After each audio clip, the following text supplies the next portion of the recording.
Hello दोस्तों, नमस्कार। स्वागत है आप सभी का आपके अपने YouTube channel Jattu with Gautam sir पर। तो कैसे हैं आप सभी लोग? आशा करता हूँ ठीक होंगे और अच्छे होंगे, अपनी पढ़ाई को जो है आगे बढ़ा पा रहे होंगे। और एक बार पुनः मैं आप सभी को बताना चाहूँगा कि आप सभी को इस नए साल के साथ नई शुरुआत करनी चाहिए और अपने लक्ष्य को टारगेट करते हुए हमको आगे बढ़ना चाहिए। तो हम कहीं न कहीं इस संविधान की यात्रा में प्रवेश कर चुके थे और प्रवेश करते हुए अपने उद्देश्य प्रस्ताव को कहीं न कहीं पारित करवा दिया था।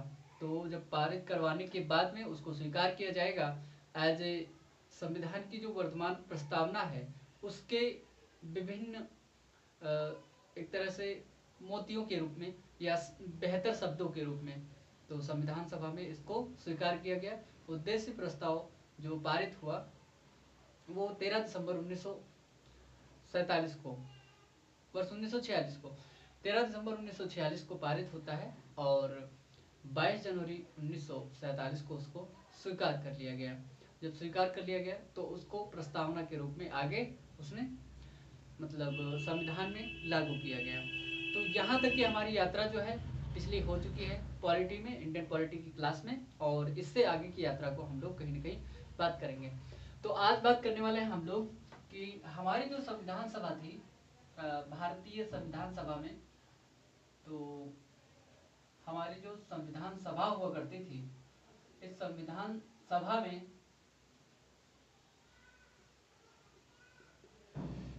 हमेशा ऑलवेज जो है आपके वर्तमान की जो मतलब सभा है, वर्तमान की जो सांसद है उसमें कभी कभी बहुत कम सांसद आते हैं, लेकिन इसमें जितने भी सदस्य हुआ करते थे 200 प्लस सदस्य हमेशा रहते थे। और इन सदस्यों को कहीं न कहीं अपनी जिम्मेदारी पूर्ण काम करने के लिए वो अपने बाध्य थे।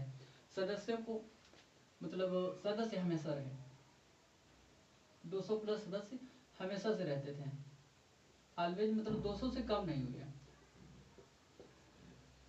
तो इन सदस्यों ने मिलकर के एक संविधान सभा का निर्माण किया था। उन संविधान सभा में विभिन्न प्रकार की समितियों के द्वारा संविधान को निर्माण मतलब निर्मित किया गया था, उसका निर्माण किया गया था, उसको विभिन्न प्रारूपों में ढाला गया था। दरअसल में जो समितियां थी उनमें कई लोग मतलब शामिल हुआ करते थे, लेकिन उसके अध्यक्ष जो हुआ करते थे वो महत्वपूर्ण होते हैं। वो समितियां आपकी कहीं ना कहीं एग्जाम में पूछ ली जाती हैं। तो उन समितियों से हमारा जो प्रश्न बनता है, उन समितियों को हम बात कर लेते हैं। आपकी पहली जो संविधान की सभा की समिति थी, संघ संविधान सभा,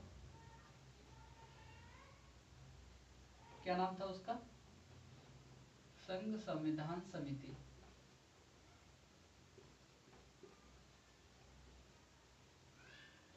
तो संघ संविधान समिति के जो अध्यक्ष हुआ करते थे, इधर लिख लेंगे आप लोग समिति यहाँ पर, और इधर आप लोग लिख लेंगे अध्यक्ष, कि मतलब कौन अध्यक्ष था इसका, समिति का। तो ये संघ संविधान समिति मतलब हुआ करती थी, इसके पंडित जवाहरलाल नेहरू अध्यक्ष हुआ करते थे।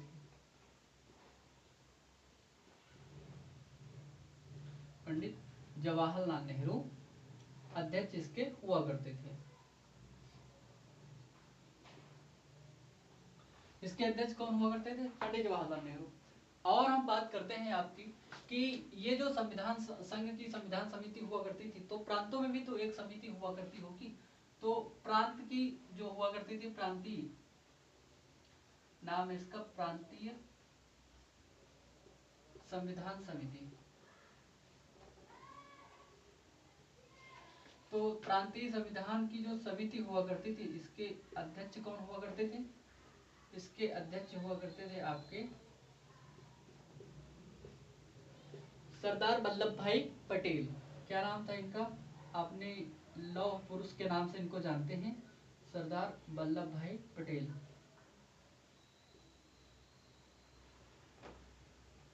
वल्लभ भाई पटेल।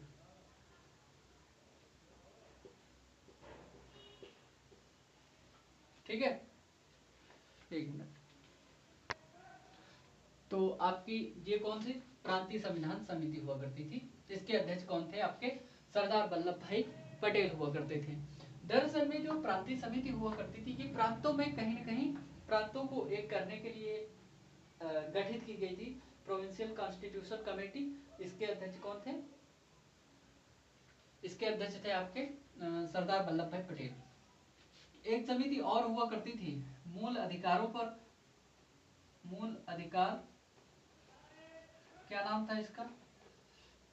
मूल अधिकार। और अगर आपको आवाज कम आती है तो थोड़ा सा आप लोग वॉल्यूम बढ़ा करके मतलब उस पर सुना करेंगे, ठीक है। नाम था इसका मूल अधिकार और अल्पसंख्यक समिति, क्योंकि अल्पसंख्यकों का महत्व हुआ करता था, क्योंकि हमारे संविधान में अल्पसंख्यकों को ध्यान में रखा गया था। अल्पसंख्यक समिति हुआ करती थी। क्योंकि ठंडी कहीं कहीं ज्यादा है तो थोड़ा सा हाथ हिला। तो बात करते हैं मूल अधिकार और आपके अल्पसंख्यक समिति की। तो इसके भी अध्यक्ष हुआ करते थे सरदार वल्लभ भाई पटेल। सरदार वल्लभ भाई पटेल हुआ करते थे, ठीक है। तो अब हम बात करते हैं कि आपकी अन्य एक जो प्रारूप कमेटी हुआ करती थी। प्रारूप समिति के जो अध्यक्ष हुआ करते थे, दरअसल में संविधान की जो प्रारूप समिति थी वो 14 दिनों के बाद में बनाई गई थी। कितने दिन बाद? प्रारूप समिति जो हुआ करती थी आपकी 14 दिनों के बाद में बनाई गई थी। और ये सभी समितियां जो आपकी पहले से बनी हुई थी, नाम था इसका संविधान का प्रारूप समिति।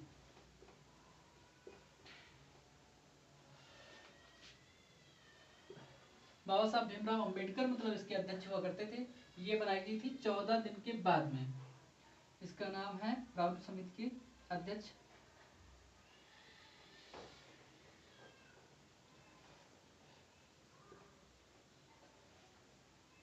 डॉक्टर बी आर अम्बेडकर हैं।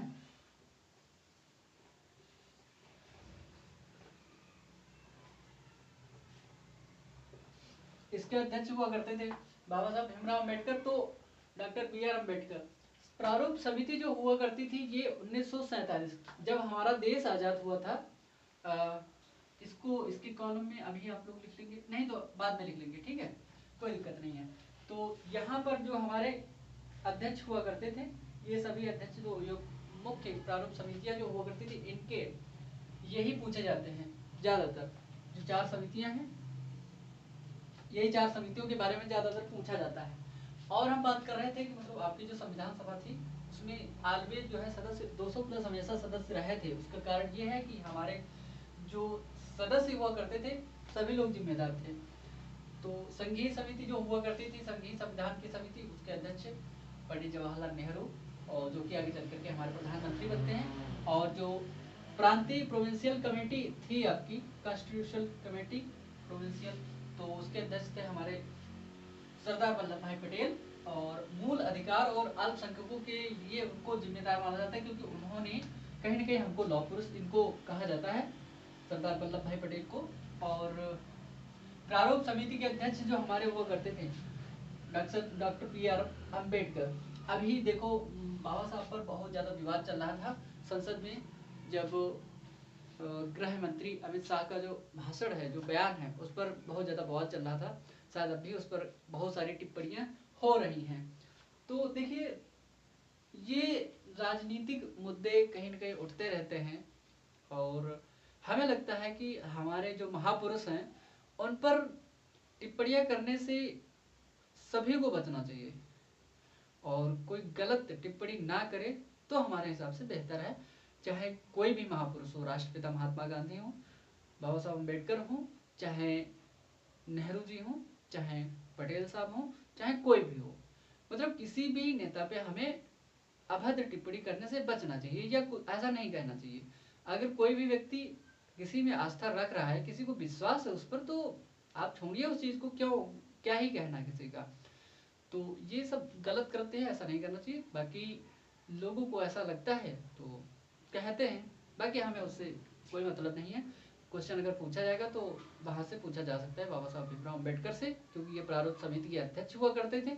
और प्रारूप समिति, एक चीज और बता दें आपको, प्रारूप समिति जो आपकी बनी हुई थी, तो ये प्रारूप समिति वर्ष 15 अगस्त 1947 जो हुआ करता था, जिस दिन हमारा देश की आजादी हुई थी 47 के 14 दिन बाद बनी थी, कि 14 दिन बाद।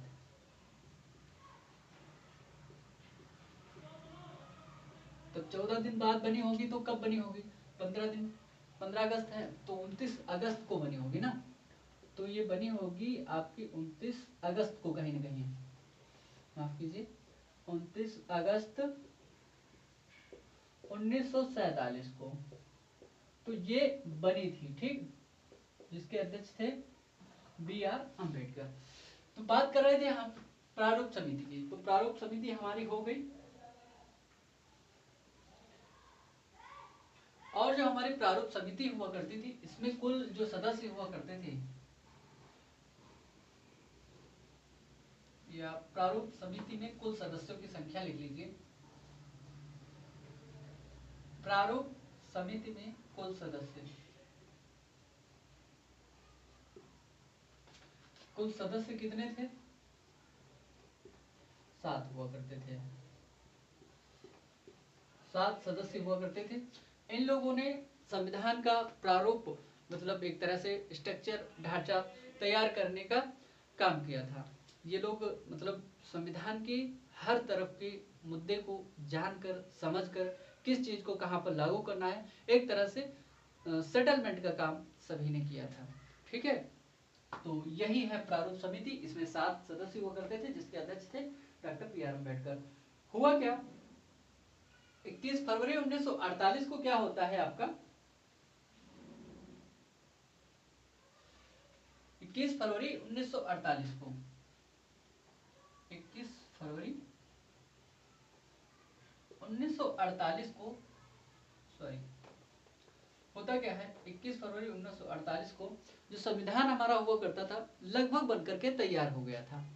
तो लगभग बनकर तैयार हो गया था तो सौंप दिया गया था हमारी जो समिति हुआ करती थी, जो सांसद हुआ करती थी, उसको, सभा को सौंप दिया गया था। और उस पर जो है बातचीत करना बाकी था। उसमें कौन कौन सी चीजें हैं, सभी को एक ढंग से विरोध दिया गया था और उस ढांचे को बना करके तैयार कर दिया गया था। ढांचा बनकर के तैयार हो गया और उसके अंदर का जो भी कंटेंट पढ़ना था वो भी पढ़ गया था। अब क्या था, दरअसल में फाइनल राउंड बाकी था। अभी फाइनल राउंड मतलब 3 राउंड होंगे, 3 बार संविधान को पढ़ा जाएगा, उसमें जो संविधान संशोधन होंगे उसको भी मतलब किया जाएगा और संसद में उस पर बातचीत होगी और काफी लंबा समय इस पर बीतेगा। अब हम बात करते हैं कि मतलब क्या है, 21 फरवरी 1948 को जो है संविधान जो आपका था वो संविधान सभा को सौंप दिया गया। इसको संविधान सभा को सौंपा गया।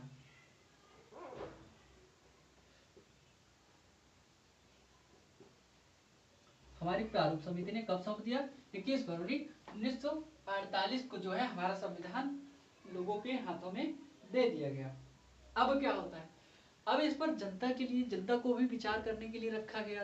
अब जनता के पास संविधान कहाँ से आएगा, जनता को पता थोड़ी ना रहेगा कि हमारे पास ये हमारा संविधान है, ये लो कॉपी, इस संविधान में देखो, आप सब पूरा संविधान पढ़ो और उसके बाद इसमें क्या क्या संशोधन करना है वो बताओ।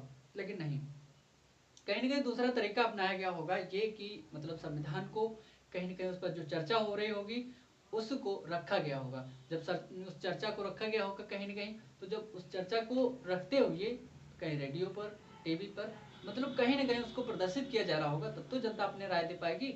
लोगों के पास में इसकी प्रतियां छाप करके पहुंची होंगी, तब तो उसमें संशोधन हो पाएगा, मतलब क्या क्या अपनी राय है, जनता की राय।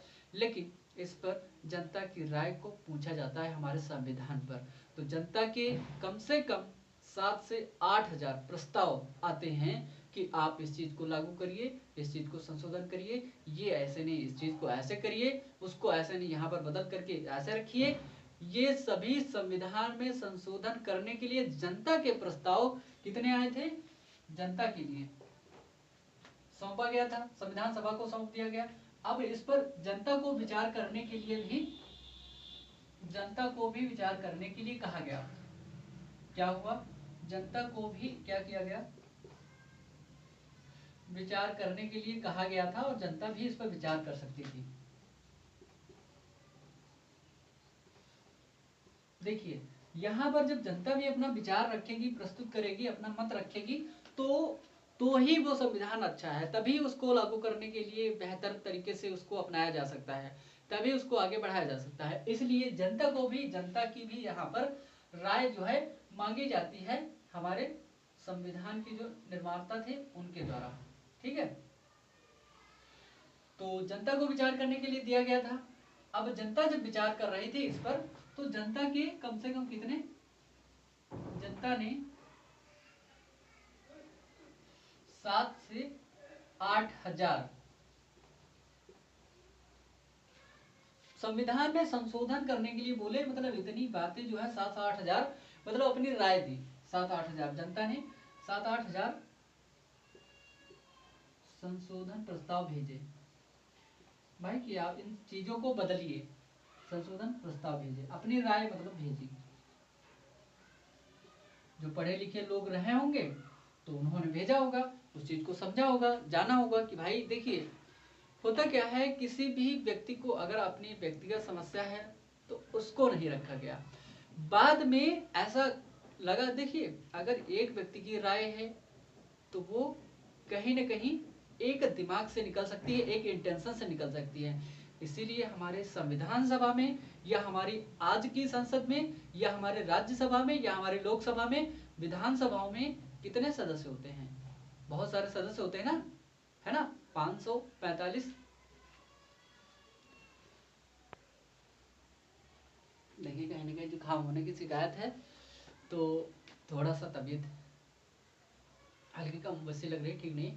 तो दरअसल में बात यह हुई कि मतलब जो हमारी संविधान सभा थी, तो उसमें हम ये कह रहे थे आपसे कि अगर कोई भी निर्णय है, एक निर्णय को लेने के लिए 10 लोगों के द्वारा वही निर्णय एक बनाया जाए, वो बेहतर होगा, या कोई एक व्यक्ति अकेला होकर के कोई निर्णय ले ले, वो बेहतर होगा। तो संभावना तो इस बात की है कि 10 लोग जो मिल करके एक निर्णय लेंगे वो बेहतर होगा। तो संविधान सभा में कहीं न कहीं ज्यादा से ज्यादा लोग उपस्थित रहते थे, वो अपने निर्णय को इस प्रकार से सुनाते थे, बताते थे, कहते थे कि अगर हमारे संविधान में अगर कहीं पर हमसे कोई गलती भी हो जाए ना, तो उस चीज को जनता को दिया गया कि जनता आप भी लीजिए, इस पर आप भी अपनी राय दीजिए। इसलिए हमारा देश का जो संविधान है विश्व का सबसे बड़ा लिखित संविधान है और सबसे ज्यादा बेहतर और संगठित सुसंगठित माना जाता है। क्योंकि अन्य देशों में जो संविधान है ना वो बहुत कम है। तो 7,000 वर्ड है शायद, 4,000 वर्डों में तो अमेरिका का संविधान है, ब्रिटेन के संविधान में तो है ही नहीं विशेष तौर पे कुछ, उसका लिखित संविधान ही नहीं है। अलग अलग किताबें हैं 2-4 उसकी, उसी से मतलब काम चलाता है, वहां पर संसद ही हावी है। तो विभिन्न प्रकार के अलग अलग देशों में अलग अलग संविधान है, जहां से जो अच्छा लगा, जो चीजें ठीक रही थी उन चीजों को ग्रहण किया गया हमारे संविधान में। अब संविधान को बनाने के लिए हमारे यहाँ पर 7 से 8 हजार प्रस्ताव आते हैं, और इन प्रस्तावों में से कम हमारा जो संविधान हुआ करता था, उस संविधान में 4 से 5 हजार जो हमारे संविधान हुआ करते थे, इतने 4 से 5 हजार संविधान में जो जनता के संशोधन आए थे, इनको किया गया, इनको संशोधित किया गया, और इस संशोधित मतलब इनके संशोधित करने के बाद में इन चीजों को बनाया गया, संविधान को बनाया गया। भाई जब 7 से 8 हजार हमारे पास संविधान संशोधन आ रहे हैं, इनको बताया गया कि ऐसे न ऐसे कीजिए, तो उनमें सुधार किया गया। 7 से 8 हजार जो बातें थी उनकी ली गई, उनको रखा गया, समझिए, क्योंकि इतनी बेहतर तरीके से उसको गठित किया जा रहा है। वर्तमान में संविधान आज भी क्यों प्रभावी है, क्योंकि जनता जो जानकारी और जो संविधान सभा के लोग थे, उन्होंने आने वाले अग्रगामी समय के लिए भी उसमें बहुत सारी चीजों को ध्यान में रखा था। और कोई भी प्रधानमंत्री हो या राष्ट्रपति हो या कोई भी हो, वो निरंकुश ना हो जाए, उसके लिए विभिन्न प्रकार के मुद्दे इसमें डाले गए थे। ना तो हमारा जो देखिए ब्रिटेन का संविधान क्या है, अत्यंत लचीला है, बहुत लचीला। उसमें संविधान करना है, चलो मतलब संसद आई, संसद ने ये बिल पारित किया, संविधान संशोधन हो गया, बहुत लचीला संविधान है, आराम से संशोधन हो जाता है। अमेरिका के संविधान में अमेरिका का संविधान इतना कठिन संविधान है, उसमें संशोधन करना बहुत मुश्किल है, ठीक है। तो उसमें संशोधन करना सबसे ज्यादा मुश्किल है। लेकिन भारत का संविधान, भारत के संविधान में संशोधन करना, कुछ प्रस्ताव ऐसे हैं जहां पर संशोधन करना बहुत कठिन है, और कुछ प्रावधान ऐसे हैं जो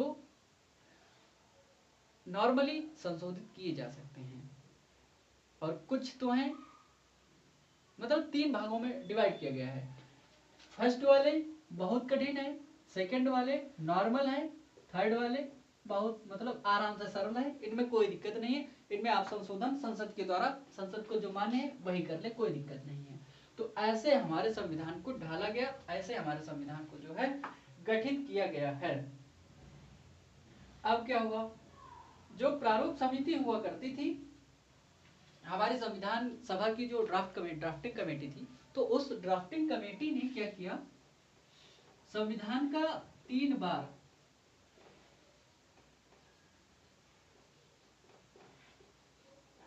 संविधान का कितने बार 3 बार वाचन करवाया,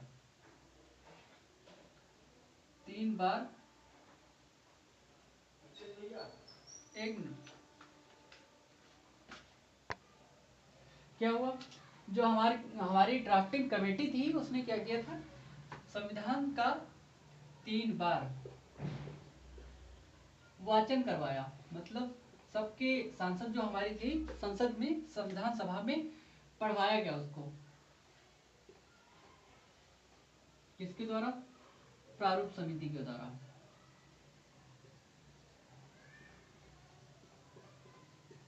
ड्राफ्टिंग कमेटी की द्वारा।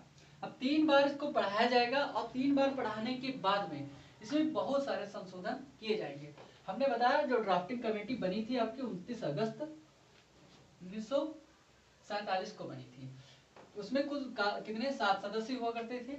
आपकी जो 21 फरवरी 1948 की जो दिन था, उसमें जो है उस दिन संविधान को जो है हमारी जो संविधान सभा थी उसको सौंपा गया, और कहीं न कहीं जनता के लिए उस पर विचार करने के लिए भी कहा गया, और जनता के 7 से 8 हजार प्रस्ताव आते हैं। उन प्रस्तावों में 4 से 5 हजार प्रस्ताव जो है संशोधित करके लागू किया जाता है।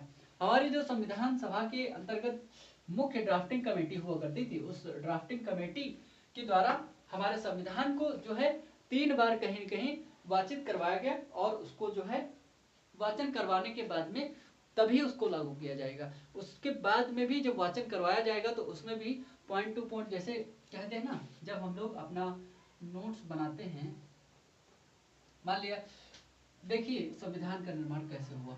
दरअसल में हमने 2024 का एग्जाम यूपीएससी दे दिया, एक यूपीएससी एग्जाम दे दिया, हमने नोट्स बनाया था, इसी नोट्स के द्वारा दिया गया, क्योंकि इसमें हमने क्या किया था, करंट से इसको हमने अपडेट कर दिया था, ठीक है, हो गया ये। अब उसके बाद में हुआ क्या, 2025 का एग्जाम आ रहा है, 2025 का यूपीएससी देना है। इसमें हमको क्या किया, हमने इस यूपीएससी एग्जाम में करंट अफेयर अपडेट तो है नहीं, अब इसमें कुछ पॉइंटों को नोट किया हमने अलग से, या कुछ पेज ऐड कर दिया, या कुछ अलग से उनको नोट कर लिया, उसको इसी नोट्स में हमने लिंक कर लिया, जोड़ लिया। इसी प्रकार से हमारे संविधान में क्या किया गया था, जो पॉइंट्स थे उन पॉइंट्स को नोट करके क्या किया गया था, उन पॉइंट्स को नोट करके रख दिया गया था। रख करके फिर उसके बाद में जो फाइनल ड्राफ्ट तैयार किया जाएगा संविधान का, जो मुख्य मेन हिस्से का था, उसको फाइनल को तैयार करने के लिए उसमें इन पॉइंट्स को जोड़ दिया जाएगा, और जोड़ने के बाद में यहाँ पर यूपीएससी का एग्जाम नहीं देना है, यहाँ पर तो जनता में लागू करना है। लेकिन जब जनता में लागू किया गया तो इन बिंदुओं को भी बहुत महत्वपूर्ण तरीके से जोड़ करके, जब ड्राफ्टिंग मतलब संविधान सभा में उसको संविधान पर चर्चा हो रही थी, तब भी उसको बहुत मतलब बेहतर तरीके से ध्यान रख करके उसको इसमें रखा गया और जोड़ा गया, क्योंकि जनता कहीं न कहीं इन सबसे भी बहुत ज्यादा परिचित होना चाहती थी। और हमारे संविधान के जो सदस्य हुआ करते थे, संविधान के सभी मेंबर ये नहीं चाहते थे कि आगे आने वाले समय में हमको किसी विशेष मतलब उसको समस्या को मतलब वो फेस करना पड़े, मतलब तो इन सब के लिए हमारे संविधान को बहुत ही सारगर्भित तरीके से ध्यान रख करके उसको बनाया गया, और हर बिंदु पर सोच समझ करके बनाया गया, तभी वो आज भी हमारा संविधान जो है कहीं न कहीं क्या है, हमारे लिए महत्वपूर्ण है, इम्पोर्टेंट है और आज भी क्या करता है, ये उतना ही प्रासंगिक है। जो हमारी संविधान सभा हुआ करती थी उसका जो संविधान का पहला वाचन जो करवाया गया था, तो पहले वाचन के टाइम पीरियड में तो ये हमारा हुआ था 4 नवंबर 1948 से स्टार्ट होकर के 4 नवंबर 1948 से लेकर के 1948 से 9 नवंबर 1948 तक, 9 नवंबर 1948 तक लगभग 5 दिन इस पर बेहतर तरीके से बात होती है और बात होने के बाद में इसको जो है कहीं न कहीं शामिल किया जाता है। अब हम बात करते हैं पहले वाचन की। प्रथम वाचन इतने दिन में हो गया, 4 से 5 दिन लगे उसमें, और एक कहते हैं ना पहला जो रिवीजन होता है वो फास्ट किया जाता है। फर्स्ट रिवीजन उन्होंने क्या किया, तेजी से कर दिया। संविधान सभा के जो लोग थे उन्होंने तेजी से 4 से 5 दिन में बेहतर तरीके से संविधान को पढ़ लिया गया, जो इम्पोर्टेंट पॉइंट थे उनको नोट कर दिया गया। उसके बाद में होता क्या है, दूसरा जो वाचन करवाया जाता है ये स्टार्ट होता है 15 नवंबर को। जो सेकंड वाचन होता है संविधान का 15 नवंबर को स्टार्ट हुआ 1948 को, और आपका जो प्रथम वाचन था, प्रथम वाचन के 9 तारीख को मतलब 9 नवंबर को समाप्त हुआ था। उसके बाद में 4-5 दिन इस पर विचार किया गया। 4-5 दिन विचार करने के बाद में कुछ संशोधनों को लिख करके रखा गया था, उनको ऐड कर दिया गया। ऐड करने के बाद में फिर उसको रखा गया, फिर से इस पर वाचन किया गया। 15 तारीख से स्टार्ट किया गया, 15 नवंबर 1948 से। फिर ये होता है आपका 17 अक्टूबर 1949 तक। ये क्यों हुआ ऐसा? दरअसल में जो द्वितीय वाचन हो रहा है यहाँ पर संविधान का, उसमें टाइम क्यों लगा? जो सुधार जितने भी मतलब महत्वपूर्ण सुधार इसमें करने थे ना, प्रथम वाचन को समझ करके देख करके देखिए 500 जो भी मतलब 300 प्लस जो भी सदस्य रहे हों हमारे वहाँ पर, 200 प्लस तो हमेशा सदस्य रहते थे यहाँ पर हमारी कमेटी में, मतलब संविधान सभा में, तो कॉन्स्टिट्यूशन कमेटी में। दरअसल में इसमें क्या हुआ, द्वितीय जो वाचन करवाया गया तो इसमें सबसे ज्यादा संशोधनों को किया गया। पहला वाला जो फर्स्ट वाला हुआ करता था, इसमें विभिन्न प्रकार की समस्याओं को नोट कर लिया गया। इन समस्याओं को दूर करते हुए जो सेकंड वाचन था, इन समस्याओं को दूर करते हुए बेहतर तरीके से आगे बढ़ा गया। इसीलिए हमारे यहाँ पर इसमें लगभग 1 साल का टाइम लग गया। आप देख पा रहे हैं 15 नवंबर से 17 अक्टूबर 1949 तक की टाइम लग रहा है। ठीक है, तो ये जो द्वितीय वाचन था काफी लंबे समय तक इसको सुधार करते हुए आगे बढ़ा गया था। इसमें अगला होता है, अगला जो हमारा संविधान संशोधन हो रहा है यहाँ पर, तीसरा जो वाचन है हमारा, तो 14 नवंबर को स्टार्ट हो रहा है, और आपका 14 नवंबर, बात करता हूं तीसरे वाचन की, तो 14 नवंबर से लेकर के आपके 26 नवंबर 1949 तक जो तृतीय वाचन है, तृतीय वाचन के बाद में क्या हुआ, ये हमारा तृतीय वाचन संपन्न हो जाता है, और थर्ड तीसरी बार जो पढ़ा जाता है, तो तीसरी बार जो संविधान को हमारा पढ़ा गया तो 14 नवंबर से लेकर के 26 नवंबर 1949 को जो है लागू किया जाता है। और संविधान में 4 चीजों को पहली बार लागू किया गया, और उन 4 चीजों को लागू करने के बाद में हमारा संविधान जो है, आपने प्रस्तावना में पढ़ा होगा, हम भारत के लोग मतलब ऐसे वो वाला पढ़ा है ना, तो उस प्रस्तावना में आपने देखा होगा कि 26 नवंबर 1949 को, ये मतलब सॉरी ये 47 लिख गया, माफ कीजिए, ये 1949 है। तो 1949 को जो है हमारा संविधान जो है अंगीकृत हुआ और लागू हुआ, उसको लागू किया जाता है। कहीं न कहीं 4 प्रावधान लागू किए गए, कब? 26 नवंबर 1949 को। तो इन संविधान के 4 प्रावधानों के बारे में हम लोगों को बात करनी है। इन 4 प्रावधानों में कौन कौन से आपके थे, तो हम बात कर रहे थे आपके 4 प्रावधान लागू हुए 26 नवंबर 1949 को। बात करता हूं 1949 को संविधान के 4 प्रावधान लागू किए गए। ज्यादा मतलब पूरा संपूर्ण संविधान तो बाद में लागू किया जाएगा, और ये अभी 4 प्रावधान लागू हो गए। आप देखते हैं तो 4 प्रावधानों में कौन कौन सा था। पहली बात तो एक था आपका नागरिकता,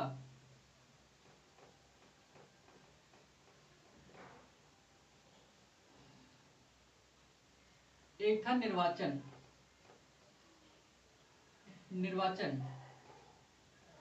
ठीक है, वो निर्वाचन को लागू किया गया था।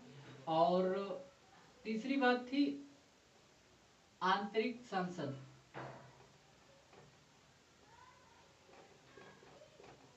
सॉरी आंतरिक नहीं, अस्थायी संसद, माफ कीजिए, क्योंकि अस्थायी संसद को लागू किया जाएगा और अस्थायी संसद के द्वारा ही कहीं कहीं क्या किया जाएगा, सॉरी यहां पर आंतरिक संसद,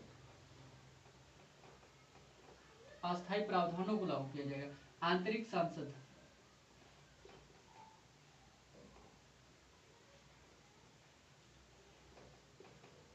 आपको दिख रहा है ना। चौथा प्रावधान है यहाँ पर आपका अस्थायी, कुछ अस्थायी प्रावधान हुआ करते थे उनको लागू किया गया। कुछ अस्थायी प्रावधानों को इसलिए लागू किया गया था संविधान के, क्योंकि उनको लागू करना जरूरी था। अगर ये लागू नहीं किए जाते तो जनता में कहीं न कहीं भड़काव होता, इधर उधर की विशेष तौर पर बातें भी मतलब अलग अलग तरीके से हो रही थी, रियासतें अलग मतलब जा रही थी। क्योंकि संविधान में जब 1947 का स्वतंत्रता मतलब अधिनियम, अभी मैं आगे और आपको बताऊंगा, पढ़ाऊंगा, क्योंकि ये संविधान सभा जो आपकी लागू हो रही वो उसी पर बेस है। तो ये जो 4 चीजें हमारे यहाँ पर लागू हो रही हैं, संविधान के अस्थायी प्रावधानों को, नागरिकता को, निर्वाचन को, आंतरिक सांसद को, इनको जो है लागू किया जा रहा है 26 नवंबर 1949 को। उसके बाद में जो है हमारा 26 जनवरी 1950 को जो संविधान हमारा स्टार्ट मतलब लागू होगा, और उसके बाद में आगे चल करके क्या होगा हम बात करेंगे उस पर। अब हम बात करें कि मतलब हमारे कौन कौन से प्रावधान कहाँ कहाँ पर जो है लागू हुए। तो इसको आपने नोट कर लिया होगा, 4 नवंबर 1948 से लेकर के फर्स्ट प्रावधान जो 1948 तक, 1915 नवंबर सेकेंड जो है 1948 से लेकर के 17 अक्टूबर जो है 1949 तक सेकेंड रहता है, और 14 नवंबर से लेकर के 26 नवंबर 1949 तक तृतीय वाचन हमारा रहता है। और 26 नवंबर को जो है हमारे यहाँ पर संविधान की 4 प्रावधानों को लागू कर दिया गया था, नागरिकता, निर्वाचन और आंतरिक सांसद। उसमें से अस्थायी संविधान के कुछ प्रावधान थे, उनको बाद में स्थायी कर दिया जाएगा और उनको लागू किया जाएगा। 4 प्रावधानों को लागू करने के बाद में हुआ क्या, टाइमिंग थोड़ा सा हमें ध्यान रखना पड़ेगा। हाँ, अभी थोड़ा सा टाइम हमारे पास है, उसको हम लोग देख लेते हैं। हम बात कर रहे थे आपके 4 प्रावधानों पर, 4 जो इसमें से अस्थायी प्रावधानों पर बात करते हैं। अस्थायी प्रावधान क्या हुआ करते थे, अस्थायी प्रावधान ऐसे प्रावधान थे जिनके बिना हमारा कहते हैं ना मोटी मोटी चीजें लागू कर दी गई, मुख्य मुख्य चीजों को लागू कर दिया गया, और जो जिनसे लगता था कि कहीं न कहीं अब भी विरोध हो सकता है, तो उनको भी कहीं न कहीं आगे बढ़ा करके पहले इन चीजों को अस्थायी रूप से लागू कर दिया गया। और जब 26 जनवरी आएगी आपकी, तब मुख्य रूप से संविधान को लागू हो जाएगा संपूर्ण देश में।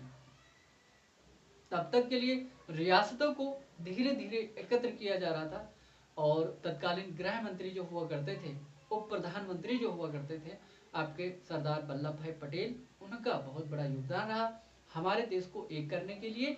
और उन्होंने संपूर्ण जो रियासतें थी 563 या 562 रियासतों को एक किया, एक डोर मतलब एक धागे में पिरोया, और उन सबको भारत जैसा बड़ा राष्ट्र दे दिया। उसको करने के बाद में, क्योंकि अंग्रेजों ने कह दिया था कि रियासतें चाहे तो आज़ाद रहें, चाहे तो भारत में मिल जाए, और चाहे तो पाकिस्तान में मिल जाए। क्योंकि रियासतों को देखिए, स्वतंत्रता तो किसको नहीं पसंद है, स्वतंत्र तो सभी जीना चाहते हैं ना, तो स्वतंत्रता उनको भी चाहिए थी, वो भी चाहते थे कि कहीं न कहीं हम स्वतंत्र रहें। दरअसल में बात यही थी, लेकिन भारत के टुकड़े हों ये किसी को राज नहीं था भाई, हम अपने टुकड़े क्यों करवाएंगे। एक परिवार है, एक परिवार को टूटने से बचाने के लिए व्यक्ति किसी भी हद तक जा सकता है, लेकिन हमारे देश को टूटने से बचाने के लिए वो लोग बचा रहते हैं। तो नहीं तो ऐसा होता ना, अगर उन्होंने ऐसा किया ना होता ना कि मतलब हमारे देश को इतने मजबूती के साथ में बांधा नहीं होता ना, तो पता चला एक देश बनता उत्तर प्रदेश। उत्तर प्रदेश एक देश होता है, एक होता है बिहार, कम से कम 25, 30, 40 इसमें भारत में देश होते हैं, और अलग अलग देश उत्तर प्रदेश से निकल के बिहार देश में पहुंचते, आप फिर पश्चिम बंगाल देश में पहुंचते, फिर उसके बाद में बांग्लादेश पहुंचते, फिर उधर हो जाता है आपका असम देश, और फिर नीचे होता है आपका विभिन्न प्रकार के देश होते। ठीक है, मध्य प्रदेश वो भी एक देश होता है ना, जम्मू कश्मीर वो भी एक अलग देश था, वो क्योंकि वो रियासत अलग ही थी। अभी जो 2019 में इसको मतलब शामिल किया गया है, तो वो अब आया है इसमें संविधान, मतलब उसका भी संविधान अलग था, झंडा भी अलग हुआ करता था जम्मू कश्मीर का, वो तो अब अलग किया गया है। तो बहुत सारे देशों में टूट चुका था, टूट जाता, लेकिन उन्होंने कहीं न कहीं हमारे लौह पुरुष जो सरदार वल्लभ भाई पटेल, उन्होंने कहीं न कहीं बेहतर तरीके से देश को आगे बढ़ा करके, और कहते ना साम दाम दंड भेद अपना करके उन्होंने देश को एक कर दिया और एक धागे में पिरो दिया। वर्तमान में जो हमारा देश है कहीं न कहीं संघीय यूनियन है, मतलब जो स्टेट है हमारे, जो राज्य हैं वो बाहर नहीं हो सकते। अमेरिका में कोई भी राज्य जो होता है वो बाहर जा सकता है, वो पहली क्लास में मैंने आपको जो कर रहे थे वो मैंने आपको बताया था, समझाया था। तो यहाँ तक जो हमारे संविधान के प्रावधान जो हैं आपके लागू हो रहे हैं। हम बात कर रहे हैं कि 24 जनवरी जो आपकी 24 जनवरी 1950 को कुछ प्रावधान हमारे लागू हो रहे हैं यहाँ पर। 24 जनवरी 1950 को संविधान में कुछ चीजें लागू करी गई थी। 24 जनवरी 1950 को कुछ चीजें लागू करी गई थी, इनको एक्सेप्ट किया गया था, संविधान में अडॉप्ट किया गया था, लिया गया था। ठीक है, तो इनमें कौन कौन सी चीजें थी आपको पता है? संविधान की जो पहली बैठक हुई थी वो कब हुई थी आपकी, आपको पता है ना? प्रथम बैठक हुई थी आपकी फर्स्ट वाली बैठक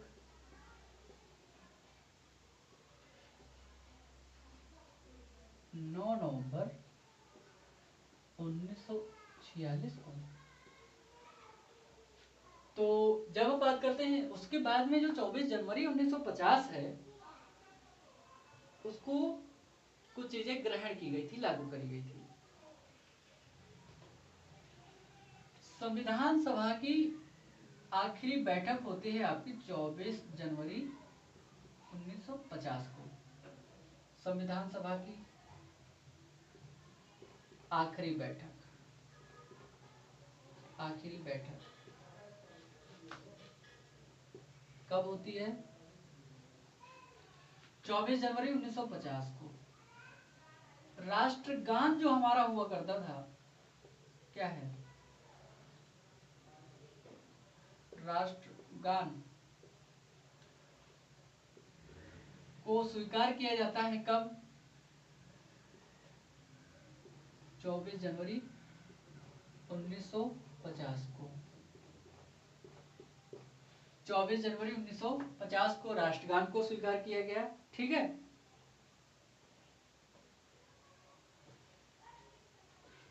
राष्ट्रगान हमारा क्या था? अब पता है ना आपको कि राष्ट्रगान भी नहीं पता? ये तो पता होगा ना, जन गण मन अधिनायक जय हे। जब तक पढ़ाई करते हैं ना तब तक यही जनगण मन गाते रहते हैं पूरा। ठीक है, तो उसको स्वीकार किया गया था। राष्ट्रीय गीत को भी इसी दिन हम लोगों ने स्वीकार किया था। राष्ट्रीय गीत जो बंकिम चंद्र चटर्जी जी के द्वारा गाया जाता है, राष्ट्रीय गीत, राष्ट्रीय गीत क्या किया गया? राष्ट्रीय गीत को भी हमारा स्वीकार किया गया। कब? 24 जनवरी 1950 को।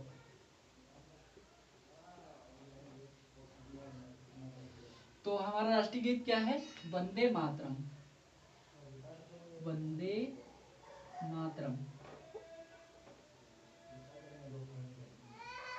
तो वंदे मातरम को जो है हमारा 24 जनवरी 1950 को जो है स्वीकार किया गया था। और हमारे जो भारत के पहले राष्ट्रपति थे उनको जो है भारत के प्रथम राष्ट्रपति,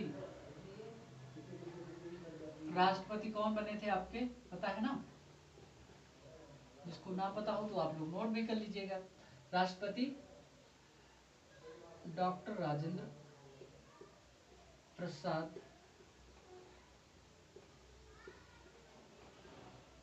बने।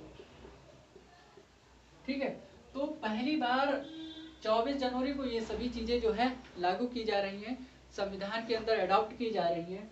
और इन सबको कहीं न कहीं डॉक्टर राजेंद्र प्रसाद, जो कि मतलब राजेंद्र बाबू के नाम से जाने जाते थे, बिहार के बहुत प्रसिद्ध नेता हुआ करते थे, क्योंकि ये भी एक गरीब परिवार से पहले आते थे। ठीक है, लेकिन धीरे धीरे व्यक्ति का संघर्ष को आगे बढ़ाता है, और संघर्ष में कोई साथ नहीं होता है, लेकिन इन्होंने तो स्वतंत्रता में साथ दिया था। कहीं न कहीं सभी की रेस के साथ में दौड़ रहे थे, सभी लोग रेस लगा रहे थे। तो क्या हुआ, ये जो है डॉक्टर राजेंद्र प्रसाद जो है आपके राष्ट्रपति बनते हैं पहली बार 24 जनवरी 1950 को। तो टाइम को हमें ध्यान में रखना पड़ेगा। टाइम जो है आपका हो गया है, और इसके बाद में 26 जनवरी से जो हमारे प्रावधान जो है लागू हुए, 26 जनवरी 1950 को जो चीज़ें लागू हुई उनको हम लोग देख लेंगे। और उनको देख करके हमारा जो 1947 का अधिनियम है उसमें एक पार्ट अभी और आएगा, आपको मिलेगा उसी के अंतर्गत। फिर उसके बाद में वो फाइनल हो जाएगा, फिर हम पढ़ेंगे अगले पार्ट में, आगे निकल चलेंगे। ठीक है, कि इसके बाद में जो अंतरिम सरकार थी उसके थोड़े जो मुख्य मेंबर होंगे उनके बारे में हम लोग बात कर लेंगे, क्योंकि वहां से भी सदस्यों के बारे में यहाँ से क्वेश्चन पूछा गया है। तो हमारा मेन उद्देश्य है कि आप सभी को प्रश्न करना आ जाए, वहां तक आप पहुंच पाए, उस प्रश्न को सही से टैकल कर पाए। और ये जरूरी है आपको कि प्रश्न तक आप लोग पहुंचे। तो ये सभी प्रावधान जो है 24 जनवरी 1950 को लागू हुए, और यहाँ तक हमारी क्लास जो है आज की रहेगी। उसके बाद में हम लोग बात करेंगे नेक्स्ट क्लास में। तब तक के लिए आप सभी लोग पढ़ाई को जारी रखिए, हंसते रहिए, मुस्कुराते रहिए। जिंदगी में कुछ नहीं है, जाना सभी को एक ही रास्ते से है, लेकिन कहते हैं ना कि जिंदा है तो जिंदा नजर आना जरूरी है। तो जिंदा नजर आइए, बाकी मौत तो कोई भी नहीं जान सकता कब किसकी आ जाए। ठीक है, आप सभी का शुक्रिया, तहे दिल से धन्यवाद। और हंसते रहिए, मुस्कुराते रहिए, आगे बढ़ते रहिए, जीवन की असीम अनुकंपाओं और विभिन्न पदों को धारण करिए, ग्रहण कीजिए और देश को आगे बढ़ाइए, ताकि देश वर्तमान के भ्रष्ट नेताओं से बच सके। बिहार को आप लोग जान पा रहे होंगे, बिहार और आज की जो सांसद है वहां पर भी बहुत सारा बवाल होता है। तो इन सब में कहीं न कहीं आप लोग अपना आगे बढ़ चढ़ के योगदान निभाइए, यही मेरी आपसे असीम अनुकंपा है। और आप सभी की शुक्रिया, धन्यवाद और नमस्कार।